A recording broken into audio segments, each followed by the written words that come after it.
เอาตะเว้นแน่ทำวัดก็ดี4 โมงครึ่ง5 โมงทำวัดแล้วก็จังแยกตัวกันแต่นั่นไป3 ไป 4ก็เลยไป2หรือไป1ก็ต้องทำวัดเหมือนกันไป1แล้วหั่งยิ่งทำก็ต้องทำพังเวิดนั่นแหละต้องทำวัดจังน้อยกับมือตอนเย็นทำวัดแล้วก็พากันอุทิศผลทานบุญกุศลกรรมดีออกให้มันกล้องไปทั่วป่าทั่วเขานั่นแหละตั้งใจบ่แม่นแนวไปหาเล่นหามอนก็ซื้อได้เดี๋ยวนี้มันมีโทรศัพท์มันสื่อสารได้ตั้งแต่กี้เขาบ่ได้มีโทรศัพท์เด้บ่ฮู้จักว่าอยู่ไสหม้องใดสิบันทึกหยังไว้กับบ่ฮู้จักชื่อจำสถานที่ต่างๆกับบ่ได้จังบ้านใดหมู่ใดพอบ่ค่อยออกไปนำบ้าน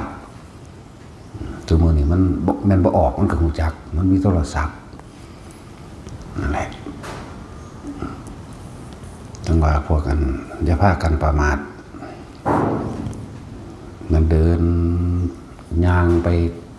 ซอกๆแซกๆไปตามซอกมุมนั้นเขานี่ก็อย่าพากันเว้ากันย่างผิดกันนี่โลดเบิ่งลมหายใจไผมันอยู่กับจุดอุณหภูมิทรงชาติของไปของมันสะสมไปเรื่อยสะสมไปเรื่อยตัวสะสมนี่คือสะสมความสงบนั่นแหละสะสมไปนิ่งอยู่กับอุณหภูมินั่นแหละนิ่งอยู่กับความรู้สึกบนหัวนั่นแหละนิ่งน่วงอยู่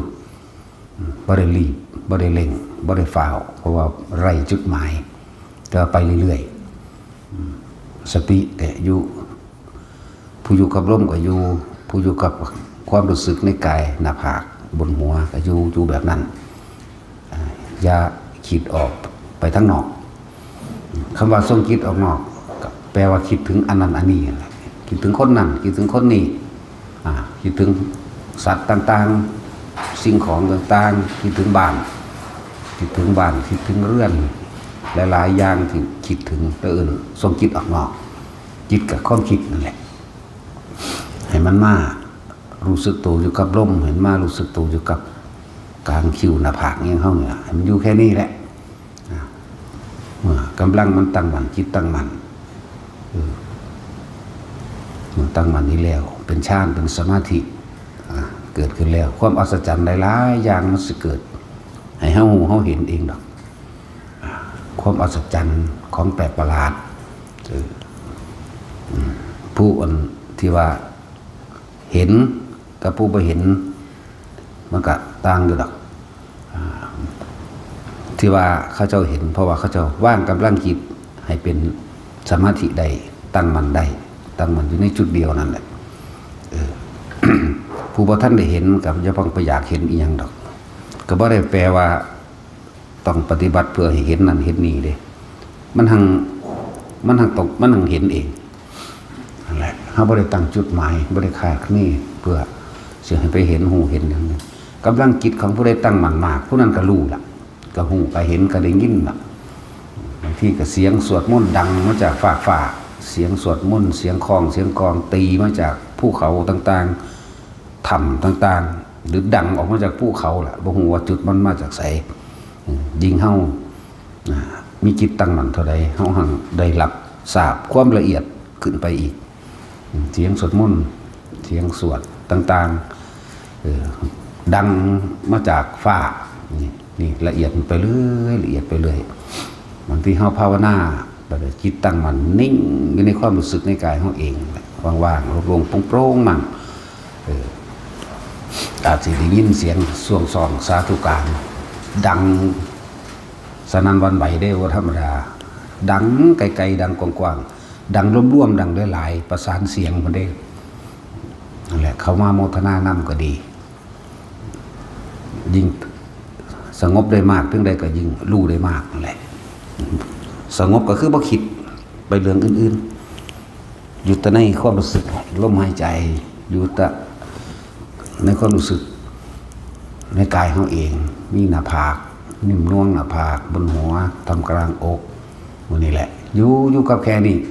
อย่างนี้ออกจากกาย ลมหายใจก็คือกายในกายอันหนึ่งอันเป็นส่วนเขาเพ่งเข้ามาแล้วเขาเล่งเขาจ่อเข้ามาเวทนาในเวทนาก็คืออาการปิติ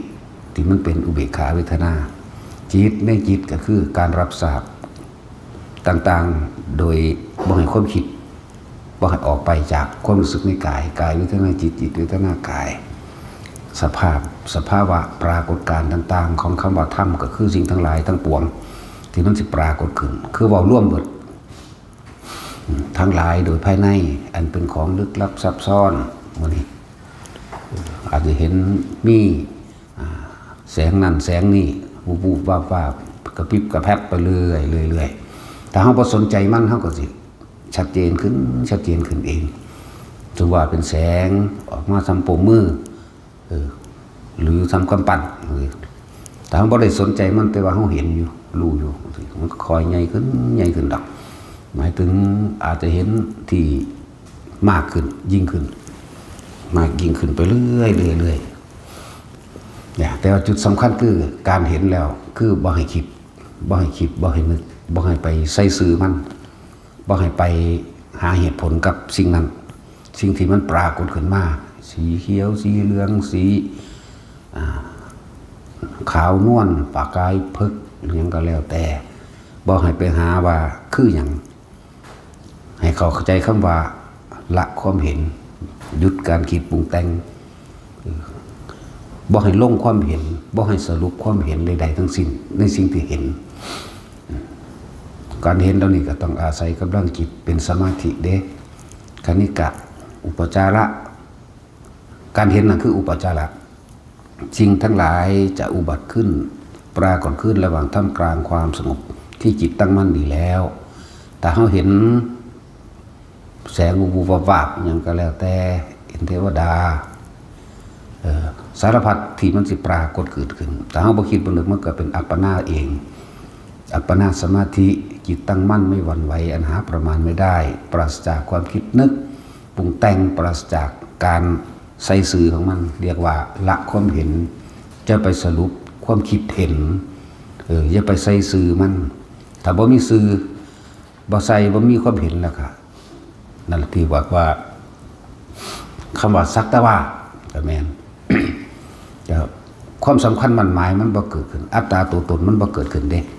ถ้าว่าไอ้นั่นเทวดานั่นเทวดาเกิดแล้วแต่ว่าใจเฮานี่เด้เป็นตัวตนเฮาไปใส่สื่อมันจึงบอกว่าบ่แม่นสัตว์บ่แม่นสิ่งของบ่แม่นบุคคลบ่แม่นผีบ่แม่นเทวดาบ่แม่นหยังคือบ่ให้ไปใส่สื่อมันบ่ให้สรุปความเห็นบ่ยินดีบ่ยินร้ายรู้ไปเห็นไปนี่ประเภทปรากฏภาพโอ้สารพัดเยอะแยะกว่านี้ที่เว้าทั้งเบิดเว้าบ่เบิดตั้งแต่เท่าที่รู้ที่เห็นมานี่เว้าบ่เบิดบ่แม่นตะแค่เทวดาอินทร์พรหมทั้งหลายของประหลาดพวกเขาว่านาคมั่งครุฑมั่งกินนรีมั่งสัตว์หลายๆอย่างพวกภพภูมิต่างๆพวกนี้เฮาก็เพียงแต่ว่าเห็นซื่อๆได้ยินซื่อๆเอาบางอย่างที่มันปรากฏก็เป็นภาพเป็นเสียงเป็นกลิ่นพร้อมเด้เป็นเหมือนกับเขาสู่สงครามกันปิ้งปังนั่นแหละเป็นเหมือนกับเขาย้ายบ้านเหมือนคนโบราณย้ายบ้านมีงัวมีควายลาเรียงเสียงไรงัวไรควายเฮ้ยเสียงจุปากไปเว้ากันตึงขนึงไปเหมือนคนใหญ่เดินทางเป็น2-3 ร้อยกว่าหลักในประเภทก็มีแบบนั้นก็มีแต่ไงขอให้บ่จะไปใส่สื่อมันจิตเฮาบ่ตั้งมันให้ร่วมทำความรู้สึกอยู่แต่เพียงในกายนั้นหลับตาหรือลืมตาก็สร้างแต่ว่านี่นิยมให้มื่นตาถ้ากลางคืนมันมืดก็หลับตามันก็เห็นคือเก่าน่ะทั้งสิเห็นก็ดีอะไรอย่างว่าบ่ให้ไปใส่สื่อมันบางทีก็เกิดการต่อสู้เหมือนเขาลบกันเป็นบ้านเป็นเมืองนั่นเด้ลบกันแบบลบโบราณดอกบ่แม่นลบสมัยใหม่ใส่ดาบใส่ธนูใส่ปืนไฟยิงกันเฮาก็เบิ่งซื่อๆอย่าไปลุ่นน้ำเขาบางทีก็เป็น เหมือนกับพวกนาคสู่กันแล้วก็ล่าถอยไปไผไปมั่นขากันตายมั่งนั่นนี่เขาก็เห็นไปนั่นแหละพยายามสิ่งนี้ที่พอไปคิดใส่ความคิดเห็นก็คือเขาก็อาศัยความทรงไว้ตั้งไว้รักษาดูในลมหายใจโดยที่เขาย่างอยู่นี่ยืนเดินนั่งนอนไปเลยก็อยู่กับความรู้สึกในกายลมหายใจความนิ่มนวลอยู่ตรงกลางหัวหน้าผากคิ้วยังก็ว่าไปบางทีก็หน้าตึงหน้าหยาหน้าชามีเหมือนดุจดังว่าหมดไตให้ไตกับให้รู้สึกไปขนลุกแสกซ้อนขึ้นมากกับรู้สึกไปโยกร่างกายโยกสั้นไปหน้าไปหลังซ้ายขวาก็รู้สึกไปจะไปคิดใส่สื่อพอบอกเบิดแล้วสื่อมันก็ดีสื่ออาการความรู้สึกบอกให้เบิดทุกอย่างแล้วก็จำเป็นต้องไปหาสื่อมันอีกนั่นแหละแสงว่าบีบเห็นนั่นเห็นนี่ก็บอกแล้วดุจดังว่ากายลอยขึ้นก็บอกเบิดแล้วเดี๋ยวแต่ประสบการณ์ตัวเองสิประสบพบเห็นเองสิตื่นเต้นตกใจหรือสิมีความคิดแฝงออกมาซะให้มันเชื่อขณะหนึ่งเป็นธรรมดาคนเห็นไหมขนาดบอกขนาดจักสื่อหรืออ่านจดจำมาว่าแบบนั้นแบบนี้เมื่อตัวเองเจอเองพับทันทีเลยความคิดแลนออกหาผิดออกหาถูกออกหาดีออกหาลายออกหาว่าจริงหรือบ่จริงนี่จะออกไปหาไปสรุปมันแหละออกหาก็เลยความคิดออกหาไปสรุปความเห็นว่าผิดว่าถูกว่าดีว่าร้ายคืออย่างนั่นแหละหลายแบบบางครั้งก็ได้ยินแต่เสียงก็ได้ยินไปเสียงนกต่างๆแปลกประหลาดคล้ายกับคนเว้ากันก็มีเสียงนกคล้ายกับคนไห้ก็มีเด็กน้อยไห้ก็มีหรือยังก็แล้วแต่สิเป็นเสียงอันเกิดจากนิมิตต่างๆเป็นพวกเทวตานิมิตก็ตามบ่ต้องไปใส่สื่อมันอย่างยินซื่อสิ่งที่ควรรักษาไว้คือความรู้สึกในกายถ้าเฮาตื่นถ้าเฮาตกใจถ้ามันคิดออกไปแวบหนึ่งให้รีบกลับว่าลมหายใจทันทีทุกสิ่งติดตัดด้วยลมหายใจตัดอย่างตัดความคิดเห็นพยายามคุ้มไว้ทีละเฮาก็ฝึกไว้ตั้งอยู่พี่ล่ะเฮาฝึกตัวเองมาตั้งแต่เฮาอยู่วัดพี่ล่ะฝึกจนเกิดความชินชำนาญอยู่วัดเดินบิณฑบาตพวกเดินบิณฑบาตก็อยู่กับความรู้สึกหน้าผากบังหัวมั่งผู้วัดได้เป็นก็อยู่กับลมล่ะกับความรู้สึกอันนั้นแหละฝึกไปแต่พี่เวลาเฮาเข้าทางจงกรมอันที่เฮากำหนดเป็นสถานที่ฝึกเฮาก็เฮ็ดฝึกไปเดินก็เดินกับความรู้สึกอยู่ในกายนั่นแหละบ่แม่นเดินอยู่กับความเคลื่อนไหวหรืออยู่ในจานที่ล่างมันมีอันนึงเขาสอนกันหูจักว่าทำงานหยังก็ให้หูจักว่าให้พูดให้ไปเพ่งน้ำขยะมั่งไปเพ่งน้ำจานมั่งให้ไปเพ่งน้ำการว่างมือเบาว่างซ้ายขวายังบ่ถูกต้องนะบอกให้เลยว่าบ่ถูกนะต้องอยู่ในความรู้สึกในกายเวทนาจิตเวทนากายคือความรู้สึกตัวหนึ่งลมหายใจสองความรู้สึกนิ่มนวลอันเกิดจากอาการปิติที่เขาตั้งสร้างกรรมฐานกันมาไว้ตรงกลางหน้าผากอย่างนี้ออกจากจุดนี้จิตนี้ความรู้สึกนี้บนหัวนี้นั่นแหละไปเบิ่งเขาสอนกันอันหนึ่งเอาไปกันไงนะมันออกนอกกายเบิดนะเลยบอกว่ามันบ่ถูกเด้อนั่นเด้อเขาก็ฝึกไว้ถ้าเขาอยู่ในวัดนี่แหละพวกอยู่ในวัดก็ดีทุกคนที่อยู่ในนี่ครับเหมือนกับบ่ได้อยู่หม่องอื่นเพราะว่าเฮาอยู่ในกายมันสิอยู่ภูเขาอยู่น้ำผาทำเดินทางไปตามหม่องหันนี่ก็สร้างคืออยู่เหมือนเดิมอยู่ในกายคือลมหายใจมั่งอุณหภูมินี่แหละนั่งความรู้สึกนิ่มนวลบนหัวมั่งอยู่แค่นี้ถ้าเวลาใดที่เฮาย้ายความคิดจากว่าออกจากกายเมื่อไหร่เมื่อนั้นเราก็ย้ายที่ทุกย้ายภพใหม่ย้ายที่เกิดใหม่ซื่อๆเด่นจึงบอกว่าจะหนีออกจากกายเด้อใครก็ตามถ้าหนีออกจากกายความคิดถ้าหนีออกจากกายท่านก็เพียงแค่ย้ายที่ทุกเท่านั้นเด้กายนี่คือหยังคือลมหายใจนั่นแหละกายนี่คือความรู้สึกนิ่มนวลตรงกลางหน้าผากเฮาเองหัวเฮาเองหรือวูบๆวาบๆหน้าตึงหนังตึงหรือความกระตุกหรือสะบัดยังก็แล้วแต่หรือโยก หรืออิ่มจุกข้อจุกอกกระช่างเถอะหรือดูดังว่ากายลอยขึ้นก็ตามแต่อยู่ในนี่หมายถึงความรู้สึกอยู่ยาวความคิดไปอยู่หม่องอื่นคำว่าจิตคือหยังกับความคิดนั่นแหละคิดถึงบ้านมันก็ไปอยู่บ้านนั่นแหละคิดถึงรถมันก็อยู่รถคิดถึงลูกก็อยู่ลูกคิดถึงลานก็อยู่ลานบุคคลสัตว์สิ่งของคิดถึงสิ่งใดจิตก็อยู่หม่องหันแต่ว่าให้มันมาอยู่ในลมมันอยู่ในความรู้สึกแห่งกายนั่นแหละสะสมไปเรื่อยสะสมไปเรื่อยความอัศจรรย์หลายอะไรยังเกิดขึ้นเองนิมิตต่างๆที่เกิดขึ้นกับคืออย่าไปใส่สื่อมันอย่าไปของบางอย่างมันคือสรุปให้อย่างหนึ่งว่าเห็นจริงแต่เรื่องไม่จริงเห็นจริงก็เห็นเฉพาะตนผู้นั้นแหละแต่เรื่องบ่จริงเพราะว่าบ่ให้ไปสรุปดังที่ทานได้เฮาใครครวญพิจารณาตามคือในขณะนั้นบ่ให้ตามแต่ว่าอาจสิมันนั่งคิดเอาอยู่ตั้งหากเวลาเฮาเห็นผ่านออกมาแล้วจากความละเอียดตัวนั้นเวลาเฮามานั่งคิดธรรมดาขอให้มีความรู้สึกอยู่ในกลางหน้าผากหรือบนหัวก็ตามแล้วค่อยควรพิจารณานี่คือเป็นปฐมฌานเหมือนเดิมวิตกคือการนำเรื่องที่อาจจะได้ยินได้ฟังได้ดูได้เห็นโดยของภายในออกมาคิดแต่ว่าขอให้มีอาการปิติไว้ทรงไว้ในปฐมฌานคิดวิตกคือการคิดใคร่ควรพิจารณาเรื่องใดเรื่องหนึ่งคิดใคร่ควรปิติก็ให้มีตลอดได้นี่คือบ่ออกจากฌานเรียกว่าบ่ออกจากปฐมฌานเทศยุงสั่นแหละส่วนเฮาไปเฮาคืนนี้ภาวนาเกิดความอัศจรรย์เห็นนั่นเห็นนี่ระบุบ่ได้แล้วแต่ไผสิเห็นนั่นนะมันก็บอกเจาะจงบ่ได้แต่เฮามันก็เห็นหลายอยู่นั่นแหละเวลาบัดนี้เฮาออกมานั่งตอนเช้าจังซี่นะหรือตอนใดก็แล้วแต่เวลาใครควรพิจารณาไต่ตองจังซี่ก็ให้ทรงฌานนี่คิดเด้จากจุดอุณาโลมปั๊บเข้ามาจังคิดโลดคิดเบิ่งไปเรื่อยจิตมันก็วนอยู่ในกุศลมันก็ตั้งมันโดยปฐมฌานมั่งทุติยฌานมั่งมันก็เข้าออกของมันใน1ใน2บางทีมันก็เข้าไป3บ้างเว้อคิดบ่ออกเลยก็มีนะสะสมไป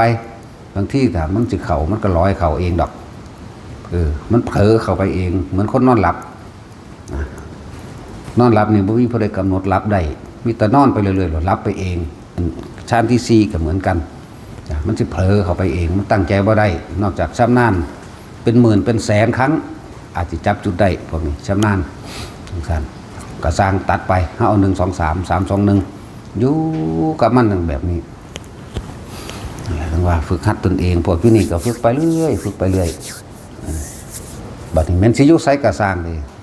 จะหนีออกจากกายเท่านั้นหนีออกจากกายลมหายใจมั่งความรู้สึกนี่ตัวนี้มั่งบ่ว่าอยู่วัดบ่ว่าอยู่ธรรมบ่ว่าเห็นได้ก็ตามบ่ให้ไปคิดกับสิ่งที่เห็นได้ยินเสียงก็บ่ให้คิดกับสิ่งที่ได้ยินเสียงแต่รู้มันก็ได้ยินนั่นล่ะรู้ก็รู้ว่าเสียงหยังเบาเรื่องใดก็รู้อยู่ให้หั่นแหละแต่ว่าบ่ให้ไปคิดปรุงแต่งน้ำมันตามันก็มีหน้าที่เห็นภาพสัญญาว่าบุคคลสัตว์สิ่งของอันนั้นอันนี้มันรู้จักโพดดอกว่ามันเป็นหยังหูมันก็ได้ยินโดยสัญญามันก็เหมือนกันนั่นแหละเว้าเรื่องใดก็ฮู้หมดนั่นแหละได้กลิ่นนั่นหอมมั่งเหม็นมั่งก็รู้หรอกนั่งรู้โดยสัญญาของมันเองโดยบ่ต้องคิดก็ได้หอมดอกไม้หอมเหม็นมันนี่ก็รู้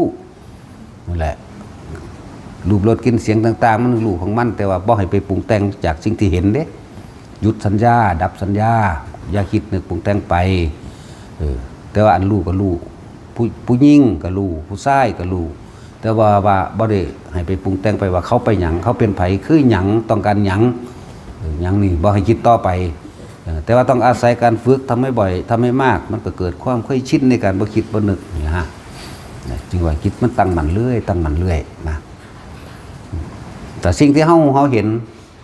ทิ่มทุ่มลงปัญญาตรงอนิจจังอนัตตาเลยเด้อันนั้นแหละแค่นั้นแหละเกิดดับมันบ่แซ่อยู่สั่นดอกนี่มันบ่แซ่อยู่มันบ่อยู่จังสั่นแค่นั้นเองลงตรงที่สุดของความรู้ทั้งเบิดถิ่มลงอนิจจังอนัตตาเนี่ยก็คือบ่ยึดกับอนัตตานั่นล่ะว่างไปเบิดนั่นแหละเอาพอ